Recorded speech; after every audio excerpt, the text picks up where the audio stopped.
ইতিমধ্যে আমাদের ডাকসু নির্বাচনের প্রাথমিক বৈধ তালিকা পেয়ে গেছেন।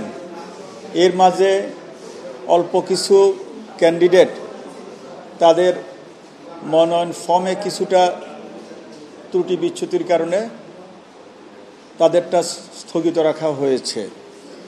আমরা গতকাল রাত্রে নোটিশ করেছি 22 এবং 23 তারিখের ভিতরে যাদেরটা স্থগিত আছে তারা আবেদন করলে আমরা 24 তারিখে আমাদের যে কমিটি আছে কমিটি সেটা সিদ্ধান্ত নিয়ে সেগুলো ছেড়ে দিবে।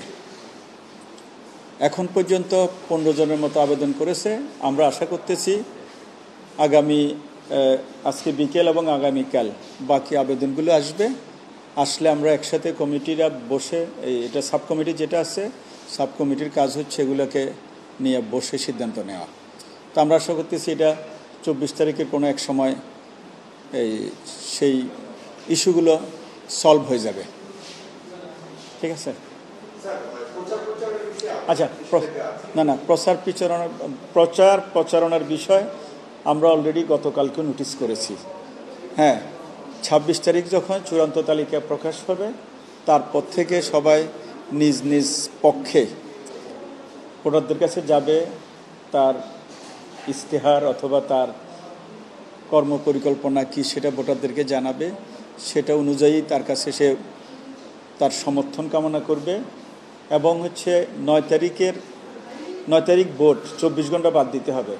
ওই 24 ঘন্টা আগ পর্যন্ত সে নির্ভয়ে নির্দ্বিধায় সব জায়গায় সব ভোটারের কাছে সব প্রচার প্রচারণা চালাতে পারবে। এখানে কোনো সমস্যা নাই। কিন্তু আপাতত 26 তারিখ পর্যন্ত আমরা বলেছি এটা থেকে একটু বিরত থাকুক। আমরা নোটিশ করেছি কোনো ধরনের সেবামূলক থেকে আরম্ভ করে কার্যক্রমগুলো বন্ধ থাকুক, অনুষ্ঠানগুলো বন্ধ থাকুক। আমরা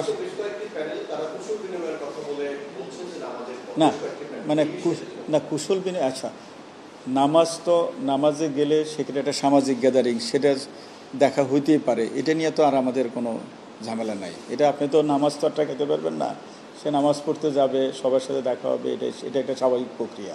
কিন্তু আমাদের নির্বাচনী যেই আচরণবিধি তারা এটা মেনে চলবে আমরা আশা করি। আমরা কালকে রাত্রের নোটিশের পরে আমরা দেখেছি যে হ্যাঁ, মোটামুটি আমাদের ছাত্রছাত্রীরা এই বিষয়ে কনসার্ন যে আমরা এটা মেনে চলব। Thank you.